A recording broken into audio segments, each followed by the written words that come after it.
Hey everyone, Anthony Venuto with InTouch Mortgage Solutions. It's Friday, Finance Fridays, and on this episode, we're going to talk about the Bank of Canada hitting that pause button and what can cause the Bank of Canada to have to increase rates in the future. Stay tuned, you don't want to miss it.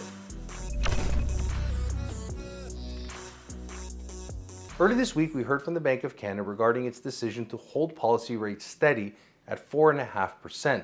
And for many Canadians with a variable or adjustable rate product, this was a sigh of relief and a breath of fresh air. But this opportunity for the Bank of Canada to hold might be short-lived or might have some implications on what happens later this month in the US. So earlier this week, we did hear from Deputy Governor Carolyn Rogers on Thursday's press conference regarding the economy here in Canada. So some of the things that they pointed to were obviously that we're continuing the quantitative tightening, that the economy is still in excess demand. We are definitely having some flat growth or projections for flat growth over the next few quarters, and that's going to have some impact on businesses and reinvestment as well as wage growth, which is still elevated here in Canada. They also pointed to that the economy is basically stalling out and that we're still at a very relatively low unemployment rate of 5%, which is at odds with where the Bank of Canada wants to see unemployment, as well as we have to take into consideration that the Bank of Canada is forecasting that inflation will be back down to 3% by middle to end of 2023 and back on target by 2024. One thing that we are looking at very closely is obviously things that regard employment. These job numbers are still a major concern for Canada, especially when we look at what happened in January with 150,000 jobs. Obviously at odds with what the Bank of Canada needs to see in order to tighten up that labor market. Now, when we take a look at certain elements of the economy, obviously CPI, inflation being the most important or the front runner on the Bank of Canada's policy rate decisions, while we've seen a drop in those numbers, obviously they came in January a lot lower at 5.9%. So that's something that we're going to be paying close attention to, as a lot of the actual inflation numbers, which are stripping out food and energy, are definitely coming down month over month. Now, when we look at these numbers, what do they actually tell us? Well, a lot of conversations are happening around household spending. Household spending not only for consumer goods, but where is the money at the end of the month going for Canadians between the rent and their mortgages? So consumer debt is a very important part of the Bank of Canada's decision. And in the last rate announcement, when we heard the Bank of Canada go up 0.25% just in January, a lot of conversations around the consumer debt load actually influenced the Bank of Canada's decision to not be as aggressive and potentially to continue this holding pattern. The question is how long can the Bank of Canada hold on? Obviously, the data is telling us that if the economy continues to operate, inflation continues to come down, GDP growth, economic growth continue to stabilize, and if they come in lower, obviously these are things that could point the Bank of Canada in a position to hold or in this holding pattern.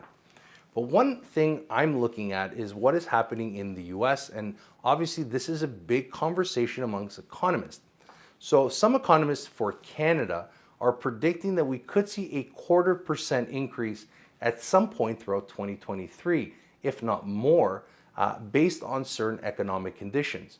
Now, it's important to understand just because the Bank of Canada is holding in March, it doesn't mean that it's going to hold for the rest of the year. There is still a lot of volatility with a pending recession, or how difficult or how hard this recession will hit and how that will impact the Canadian landscape. But when we look at what is happening just on the other side of the border in the US, earlier this week we heard from the head of the Federal Reserve, Jerome Powell.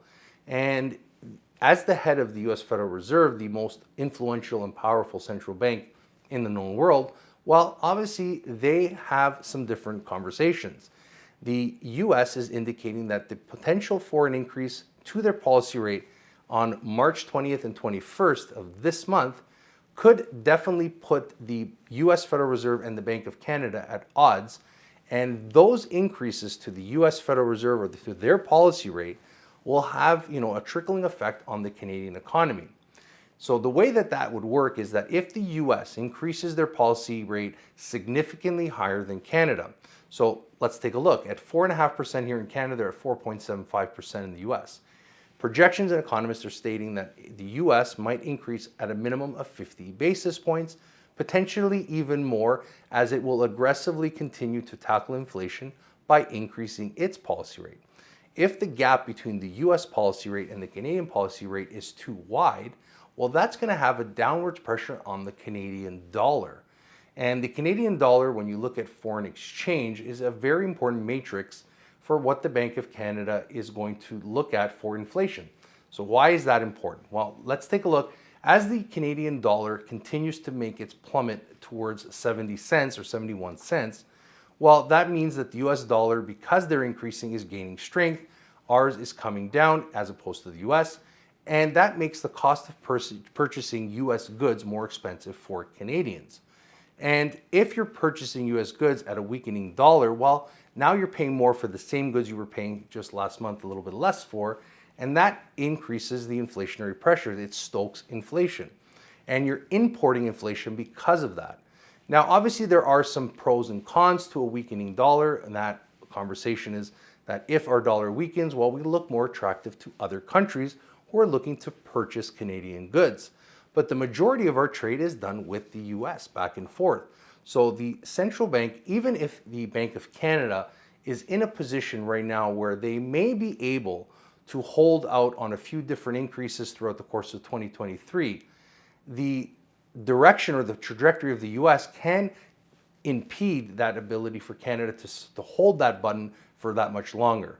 So if the US increases, the Bank of Canada may be forced to have no choice but to actually have to move alongside, or at least not in 100% lockstep with the US, but at least to close that gap a little bit. Now, this is the major purpose for this video, is a lot of Canadians were getting phone calls from them saying, hey, Bank of Canada is hitting the pause button. They didn't move interest rates. Hey, now is the time to maybe re-emerge into the market. Interest rates are definitely going to, level off, but there's still a lot of uncertainty in the market, and we're not out of the woods just yet. So it's very important to be very cautious about your finances, especially when we look at consumer debts. Canada is very, very susceptible to interest rate increases, as we've seen to household spending, as that is still a major sore spot for many Canadians who've had variable rate mortgages, and they've seen those payments skyrocket. But the other additional, flame to the, or fuel to the fire, I should say, is those Canadians who are approaching mortgage renewal in 2023. Those Canadians who got a mortgage in or received a mortgage in 2018 are going to be approaching their renewal if they took a 5-year fixed in 2023. And when you look at the rate differences, there are going to be some payment shocks.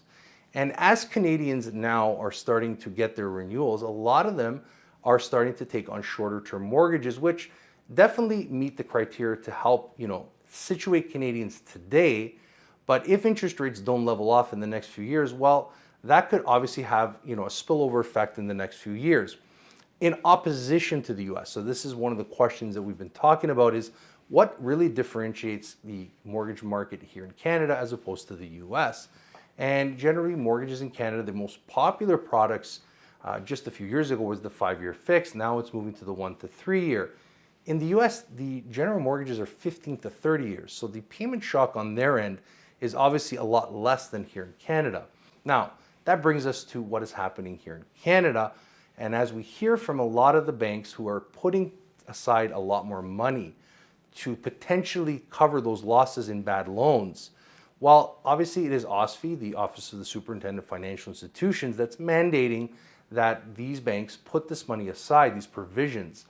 Now, whether or not these actual defaults will come into play is another question as we continue to make our way through 2023, and if interest rates remain elevated for an extended period of time, how many Canadians can hold on, who is going to be forced to sell their home. Obviously, the market with lower inventory, prices might begin to stabilize. We may have hit the bottom. We may have not hit the bottom just yet. Obviously, we are starting to see some different trends evolve from January to February and now in March. So if inventory remains relatively low And we've just talked to a whole bunch of clients who are looking at properties.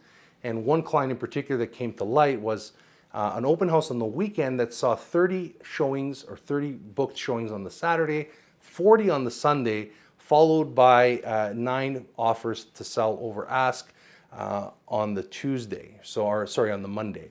And this was something that was very, very interesting to me because we're starting to see things change in the market. Now, obviously, not all the markets are going to be the same. Certain locales are going to have more action than others, and certain homes with certain price points are going to have more traction than others.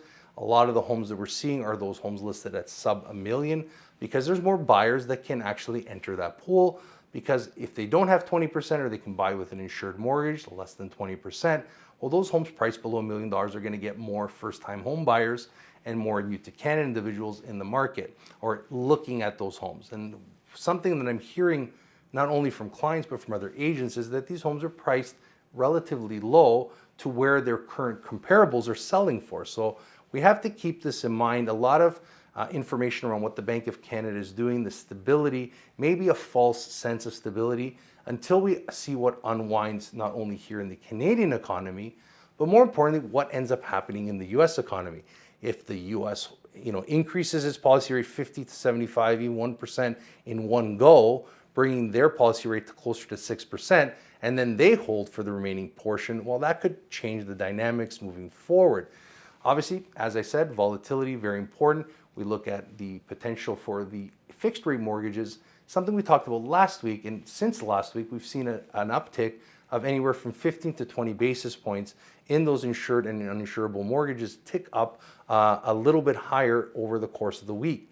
And with the recent announcement on Tuesday from the US Fed, as well as what the Bank of Canada indicated on Wednesday, well, there's still going to be some uncertainty in those fixed rate mortgages until the bond market actually is able to get a grasp or sink its teeth into what actually the data means. And this is something that as Canadians who are approaching the renewals or looking to purchase a home, we're advising our clients to sort of get that pre-approval locked in right away. And if you're approaching the renewal, is talk to your mortgage professional, see what rate they can secure for 90 or 120 days so that you're betting against increases to future rates, especially if you're approaching that renewal. So there are different things that we are looking at, and not to mention one other important factor that is obviously manipulating the data when it comes to foreclosures or power of sales and all these distressed sales. And something that CIBC came out with just last week was obviously something that we even talked about on this channel months ago, was what they're doing with their mortgages, extending that amortization well above the 30-year mark. They're basically holding clients with their mortgage payments. Let's say they're coming up for renewal or they're not able to make those payments. Well, they're adding in that interest because those trigger rate mortgages, a lot of clients with the recent increase in January might have breached their trigger rate. And now that they've done so, most of that payment, if not all of it, is actually going towards interest and nothing is going towards principal. And a lot of the banks are just absorbing these mortgages, re-amortizing them, extending them onwards and upwards. And this is obviously creating a floor right now in the mortgage environment, because if all these lenders are doing the same thing, well, you're not going to see this wave of homes hitting the market just yet. But once again, you're kicking the can down the road. Maybe not today, but maybe in the future if interest rates remain higher for longer. Well, how much longer can many Canadians actually hold on for? Let us know in the comment sections below what you think. What do you think will happen on April 12th when the Bank of Canada meets again? Are we going to see the Bank of Canada increase policy rate in April, or will it be again in June? We'll leave the video here, and we hope that you found the video interesting or learned something from the video that you didn't know coming into it. But thanks again for watching, thanks for clicking, and we'll see you again next Friday.